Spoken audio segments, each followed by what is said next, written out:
Elizabeth Edwards is talking in detail about her split with her husband, former presidential candidate John Edwards, as well as her battle with stage 4 cancer. Edwards spoke with People magazine. Executive editor Betsy Gleick is here with the revealing story and a lot of new details really coming out of this. Good to have you with us this morning. Hi there.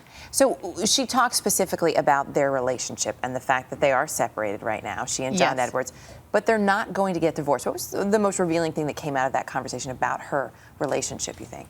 Well, she's trying to give him a little bit of rope to run with. It's amazing. She says, we're not going to get divorced unless he wants to get remarried. She's not thinking about whether she's going to get remarried, but she has a sort of realistic vision of what his new life might be like. And she actually talks a little bit about that new life. At one point in the interview, she's discussing these rumors that he's had at bars, flirting with women, and she seems very sort of blasé about the whole thing. Yes, she gives a really revealing answer there. There were tabloid reports that he was out at bars, and she does not deny that. And she says he spent a lot of time living with somebody who is disappointed in him. Now maybe he's having a little bit of fun meeting women who don't have these huge expectations of him. Do they still speak on a regular basis? I mean, what kind of relationship is there right now? Not only do they still speak, they are co-parenting. They have 3 children, 2 of whom are very little, and they're going on a family trip together to Japan next month.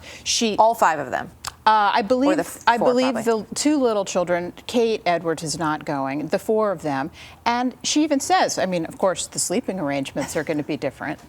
But it really which is great for the kids, of course, to have both their parents around. That's right. She also talks about John Edwards' daughter with his former mistress, real hunter, little Quinn, and the fact that she actually, Elizabeth Edwards, bought a Christmas gift for Quinn to give to her mother, which to most people looking in would seem a little strange. Why did she do that? Right.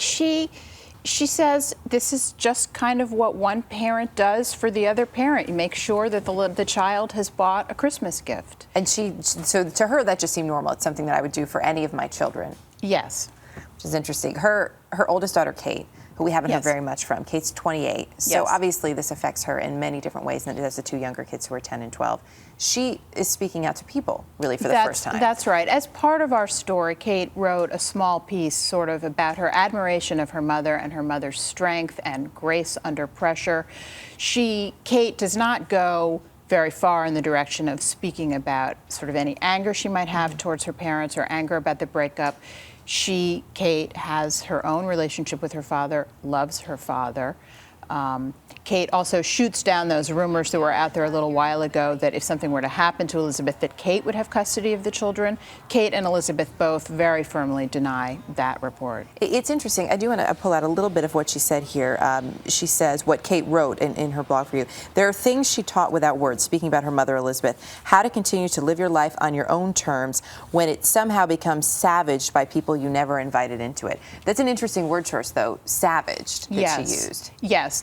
Elizabeth does not go into great detail in our story about the events of the last year in terms of these other books that came out about her.